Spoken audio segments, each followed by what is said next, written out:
இந்து மதத்தை இல்லை என்று சொல்வதற்கு பல ஆய்வுகளை மேற்கொள்கின்றனர். அந்த ஆய்வுகளை மேற்கொள்பவர் வேறவர்கள் ஆனாலும் பரவாயில்லை.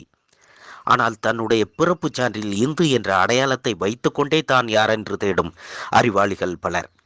ஒரு வழியாக வெளிநாட்டவர்கள் வருகை தந்தபோது இந்து என பேர் வைத்தனர் என்றனர். அதற்கு மறுப்பான உதாரணங்களையும் காட்டி அதற்கு முன்பாக இந்து மதத்தில் இந்து என்ற வார்த்தை உள்ளது என்பதை கூறினர்.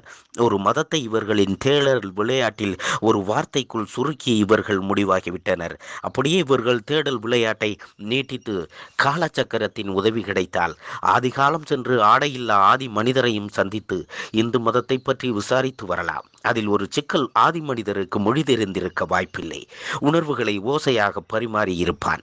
அதையும் கேட்டுவிட்டு இந்த இந்து மத துவேச ஆய்வாளர்கள் வந்தால் தமிழ் என்ற வார்த்தையும் எந்த மொழியும் இல்லை என்பதையும் உணர்ந்து வரலாம்.